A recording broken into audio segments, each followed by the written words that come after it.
You have come here, perhaps out of curiosity, or perhaps because something in you has stirred at the mention of the word empath. And if you have, then know this. We do not gather merely to speak of sensitivities or sentimentality.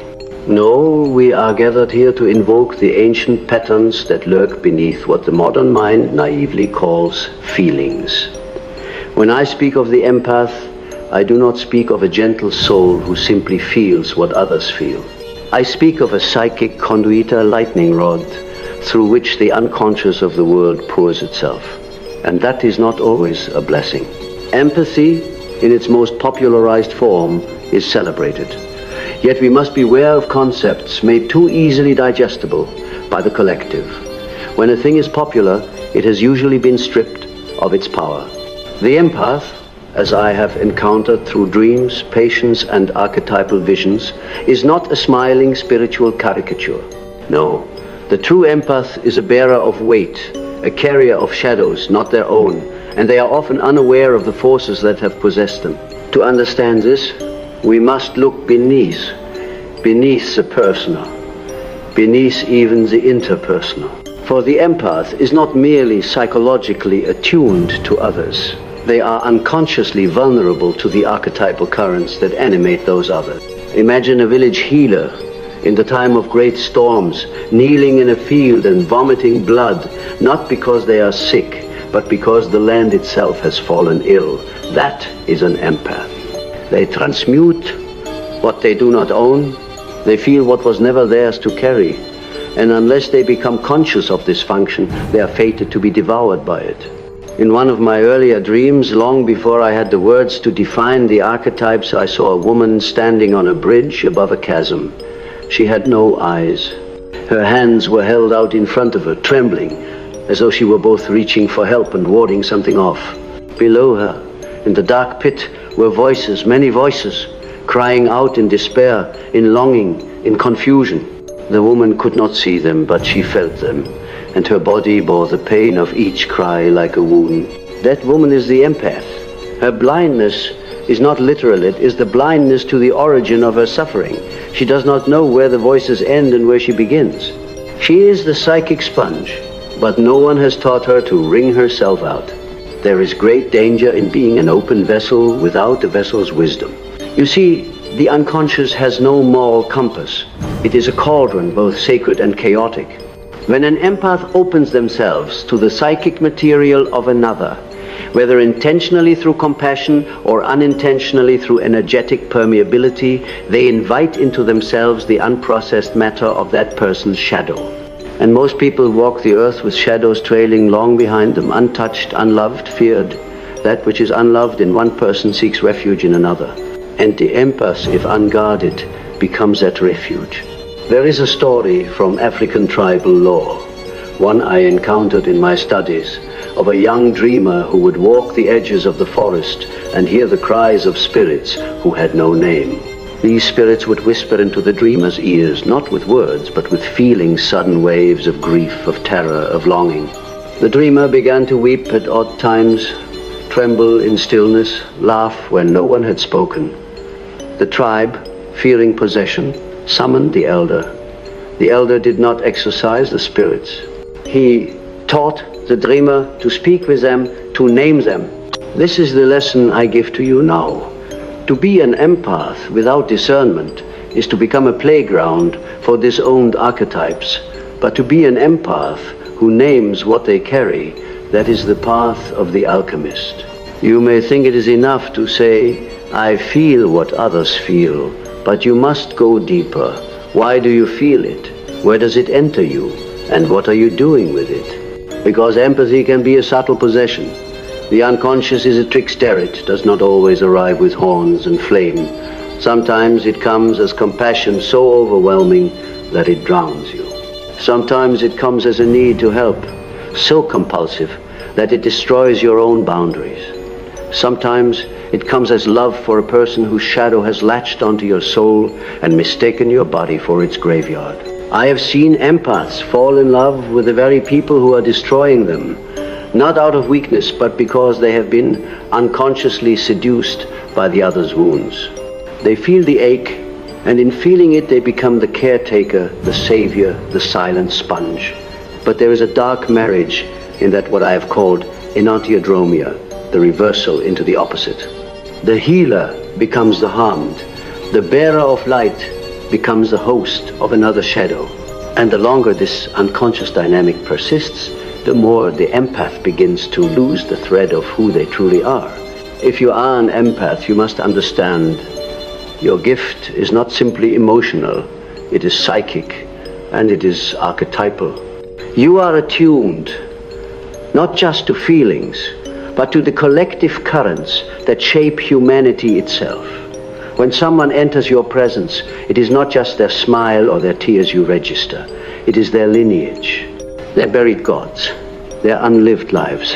And unless you have made contact with your own unconscious, unless you have traversed the underworld of your own psyche, you will be overwhelmed.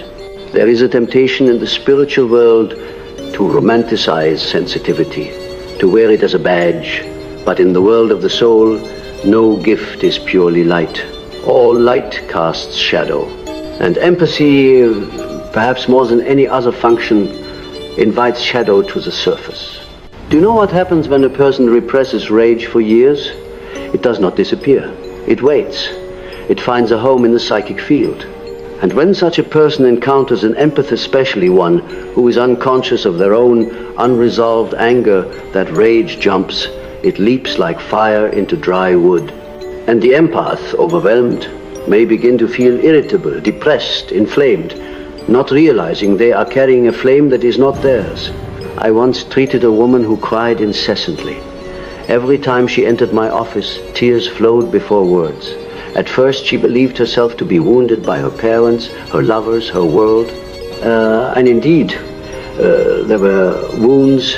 But what revealed itself over months of careful descent was this. She had taken on the ungrieved sorrow of her mother, her grandmother, and her lineage of women before her, all of whom were forbidden to cry. She had become the vessel for a generational shadow. And in carrying their sorrow, she had lost the language for her own. Empaths, if you do not delineate what is yours from what is theirs, you will drown in a sea of unnamed ghosts. The gift of feeling is sacred, but sacredness demands structure. The vessel must be strong enough to contain the fire. Otherwise, the fire consumes. There is another dream I must share with you. A man stands in a cathedral made of mirrors. He walks, and each step echoes with unfamiliar voices. He turns to look into a mirror, expecting his reflection, but instead sees a weeping child. Another mirror, he sees a screaming soldier. Another dying mother. All these faces stare at him, and he does not know who they are. He begins to scream, "Which one is me?" But the mirrors do not answer. They only reflect. This too is the empath lost in the mirrors of other people's inner worlds, unable to remember the face they wore before they began to feel everyone else's pain. If this resonates with you, you must ask, what work have I done to know myself? Not in the way of affirmations or identity labels, but in the crucible of confrontation.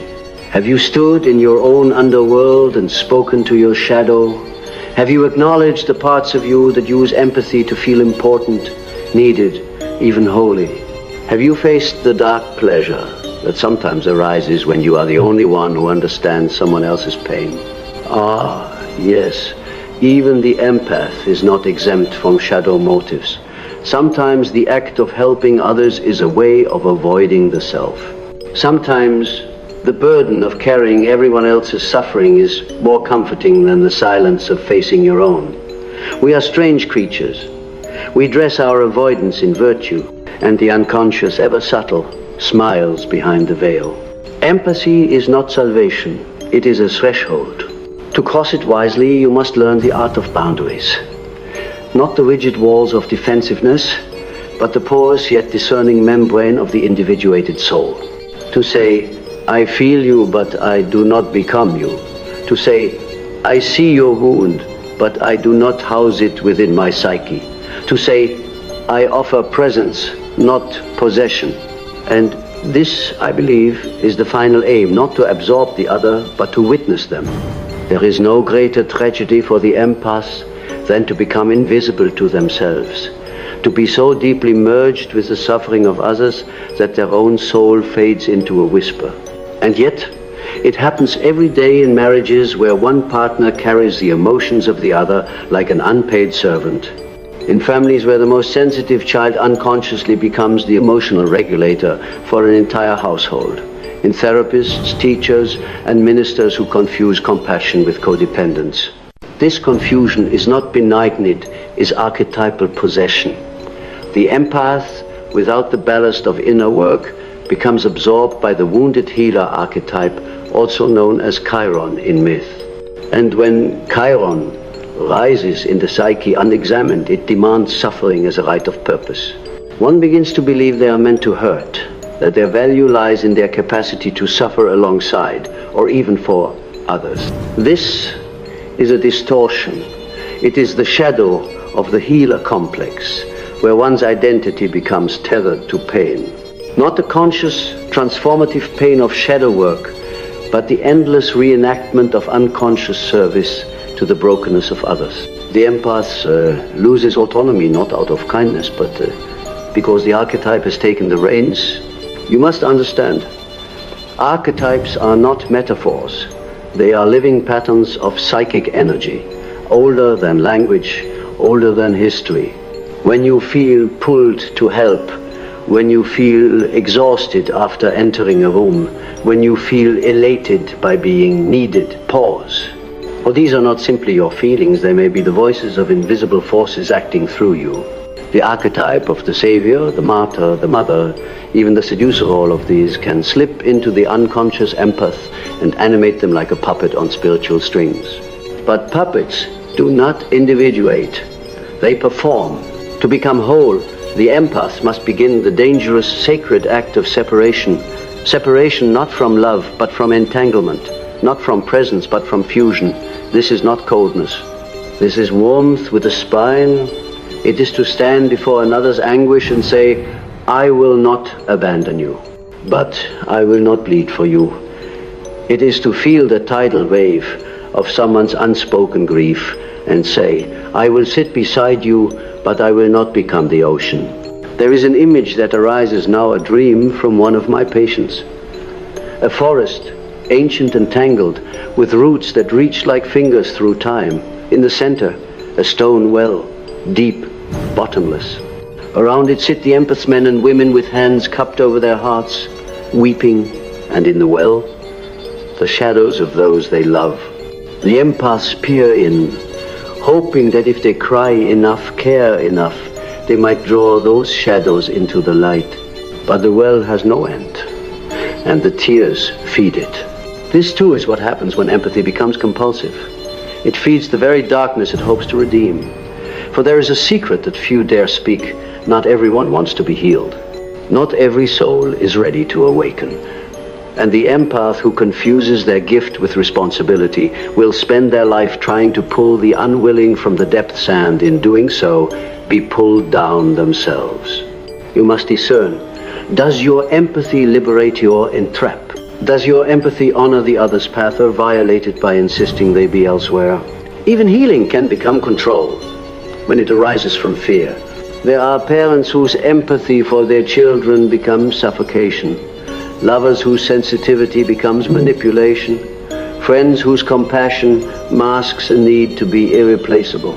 All this is the shadow side of empathy, where care becomes currency and feeling becomes power. You may recoil at this. Not me, you say. But if you are truly empathic, you must turn that feeling inward. Ask yourself, where has my gift become a mask? Where do I confuse connection with obligation? Where have I made myself essential to others as a way to avoid being alone with myself? This is not judgment. This is the path of integration. For true empathy is not the taking on of another's pain, it is the witnessing of it without losing one's center.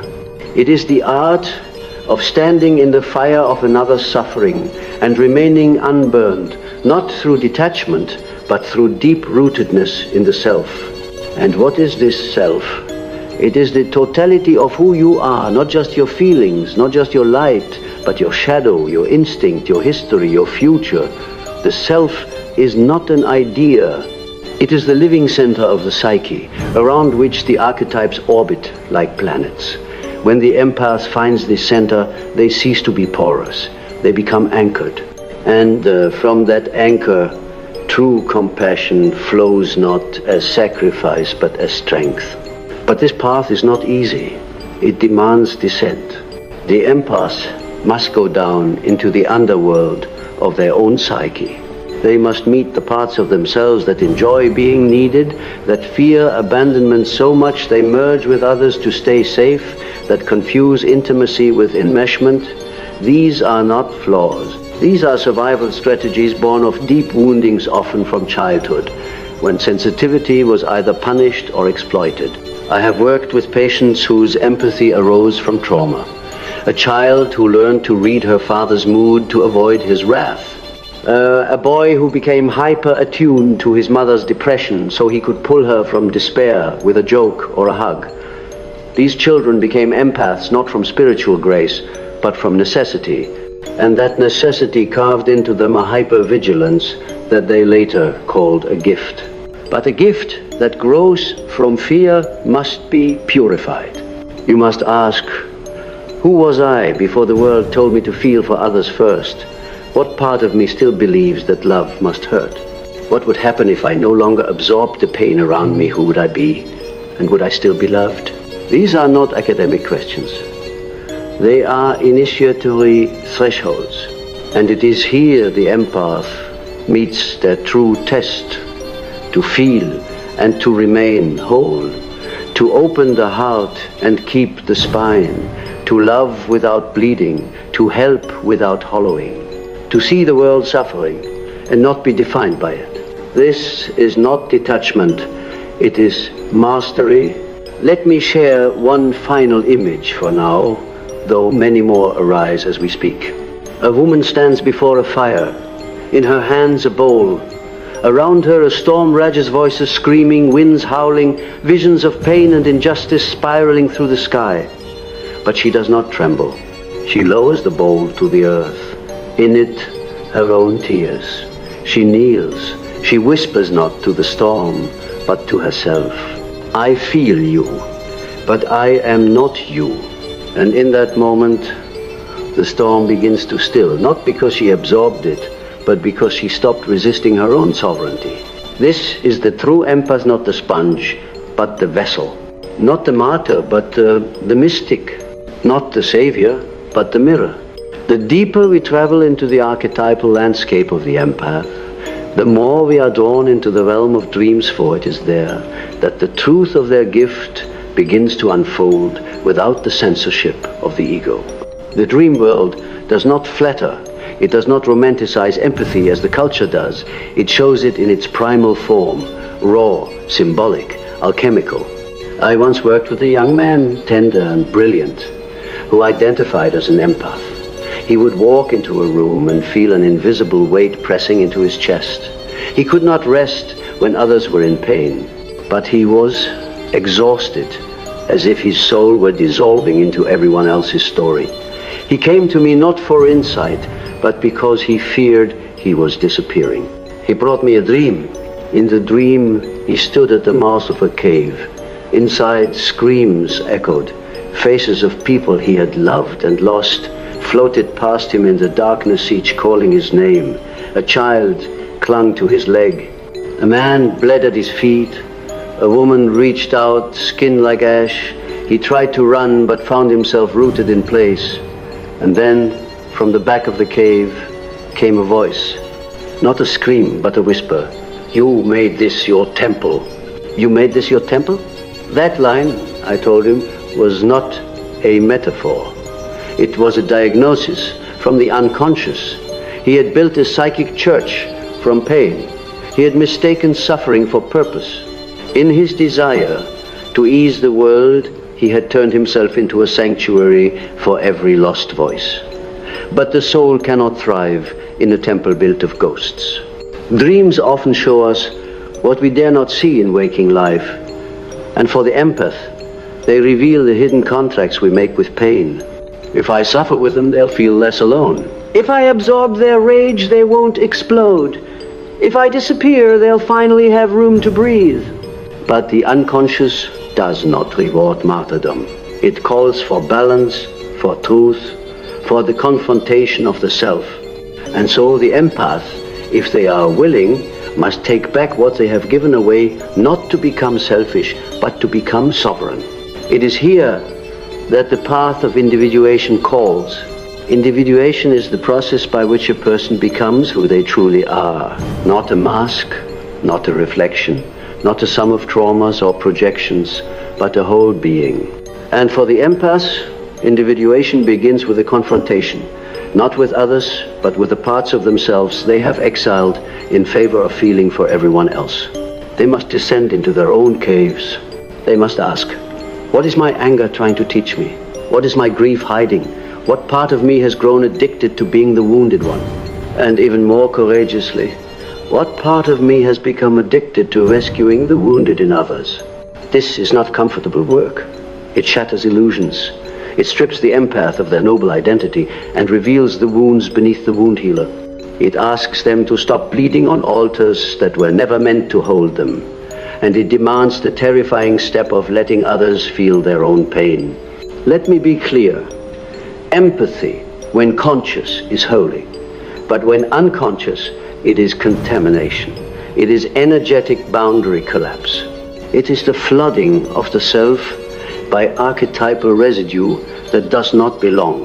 And that residue often runs deeper than we realize. In many empaths, we find ancestral entanglement, sensitivity passed down like an heirloom, perhaps once sacred, now burdened. A woman whose great-grandmother served as the village medium may, without understanding why, feel overwhelmed in modern crowds. A man whose ancestors were burned for witchcraft may carry an unconscious guilt around his gift of perception, burying it beneath hyper-emotionality rather than wielding it as a skill. Empathy, then, is sometimes a carrier of ancestral grief, a long echo of unresolved suffering seeking voice in a sensitive descendant. And unless that descendant awakens, unless they choose to feel with awareness, they become yet another vessel of unconscious repetition. The dreams of these people often reveal archetypal symbols in their most potent forms: serpents coiling around the heart, oceans swallowing small children, ancestral homes burning, while the dreamer weeps without water to quench the flame. These are not simply personal symbols. They are the language of the deep psyche warning. You are overfull with what is not yours. I recall another patient, an artist, deeply attuned to beauty, pain, rhythm. She brought a recurring dream of walking through an old museum. Inside were sculptures of people she had known, parents, lovers, friends, but each sculpture had a small plaque that read, "Do not touch. Property of the dead." And yet she touched them anyway. And every time they bled. This dream, I told her, was not punishment, it was instruction. Her empathy had become necromancia constant, reaching into the past, into pain that belonged to another time, another soul. She needed not less feeling, but more discernment. Some suffering is sacred to witness, but some is meant to be buried. Empaths, when unconscious, become gravediggers for the collective's abandoned corpses. They walk the psychic battlefield and mistake every wounded soldier for a soul they must save. But not all pain seeks healing. Some seeks extinction. And to interfere with that is to play God in a theater we do not understand. So what then? Are we to harden our hearts, to turn from the wounded, to protect ourselves until nothing can touch us? We are to refine our empathy, to transform it from sponge to sword, from open wound to listening mirror, from martyrdom to mysticism. The true empath is not fragile. The true empath is initiated. They have walked through the shadow realms and claimed their own pain. They have turned inward and faced their unmet needs. They have spoken with their rage and their shame and their terror. And because of this, they no longer confuse empathy with entanglement. They can feel without falling. They can witness without absorbing. They can love without losing. And from that place, their gift becomes not a liability, but a lamp. They illuminate without burning. They guide without dragging. They offer presence, not rescue. And most importantly, they remember it is not their job to carry the world. It is their task to carry themselves with such integrity that the world remembers how to carry itself. Now we arrive at the threshold not of despair, but of transfiguration. Everything that has been spoken, everything that has been unearthed from the caves of your inner world now asks for one thing, not admiration, not analysis, but embodiment. The empath, who has walked through the dark, who has turned inward with unflinching honesty, emerges not as a broken healer or a perpetual sponge, but as something far rarer, an initiated presence, a living vessel of the self, who understands that empathy is not absorption, it is alchemy. It is the fire through which suffering is recognized, not adopted, witnessed, not owned, transformed, but never stolen. When the empath becomes conscious, they no longer enter rooms silently scanning for pain to fix. Instead, they walk as mirrors, not those that reflect back wounds, but those that show others what they have forgotten of themselves. They become what I have called the wounded mystic, not because they continue to bleed, but because their scars have become symbols, symbols of having survived the union with the unconscious and returned with wisdom. There is a subtle danger here, however, because as the empath becomes empowered, another archetype stirs from the deep, the magician, the one who has seen through illusion and learned the secrets of energetic exchange, the one who can speak to another's shadow without flinching. But this magician, if not anchored in humility, begins to believe they are above suffering. They become seduced by insight. They turn wisdom into weapon. Empathy becomes manipulation, and the cycle repeats this time with more clever disguises. So beware. Initiation is not a final badge, it is a lifelong vigilance. To be a conscious empath is to wake up every day and ask, is this mine? Am I feeling or fusing? Am I healing or controlling? Am I present or performing? These questions are not signs of doubt. They are signs of maturity. The conscious empath is no longer afraid to be unsure. They no longer rush to soothe or fix. They allow silence. They allow the other to be broken without rushing in as savior. They trust the psyche's own intelligence, knowing that sometimes pain is the doorway, not the enemy. And what of relationships? Here, too, everything shifts. The unconscious empath is drawn to the wounded, the chaotic, the narcissistic, not because they are naive, but because part of them believes they must prove their worth through endurance. They are pulled to those who mirror their unhealed inner child, the one who learned that love must be earned through suffering. But the conscious empath, they begin to crave clarity. They seek out those who see them, not just need them. They build bonds rooted not in trauma, but in truth. And if loneliness comes, they no longer fill it with the ghosts of broken souls. They sit with it. They listen. They let the silence speak. It is here that the empath reclaims their true gift, not as a receptor of pain, but as a revealer of soul. They no longer dim their intuition to keep others comfortable. They no longer contort their boundaries to avoid abandonment. They understand that saying no is not rejection. It is protection of the sacred within. I once dreamt of a lake, still, silver, infinite. Along its shore stood those I had known, students, patients, even myself at different ages. Each looked into the lake, hoping to find answers. And in the center, a single figure waited, untouched by ripple or wind. They spoke no words. They simply were. And everyone who looked into their eyes saw themselves, not their wounds, not their needs, but the image of who they might become. This, I believe, is the destiny of the awakened empath. To become a mirror not for pain, but for potential. To walk not as a martyr, but as a reminder. To feel not everything, but only what is true. To carry not the suffering of the world, but the vibration of integrity. And in doing so, They do not abandon the path of feeling. They transcend it. They transmute it. They become what alchemy has always pointed toward, the union of opposites, the heart and the spine, the open palm and the grounded root, the healer and the human. So, if you see yourself in these words, if you have recognized in your own dreams the symbols of overgiving, of emotional hunger, of sacred exhaustion, then I say this not as condemnation, but as invitation. Step back from the shadows that are not yours. Turn inward. Face the silence you have fled. Speak to the parts of you that merge to survive. Honor them. Thank them. And then release them. You are not a sponge. You are not a sacrifice. You are not broken for the sake of others' comfort.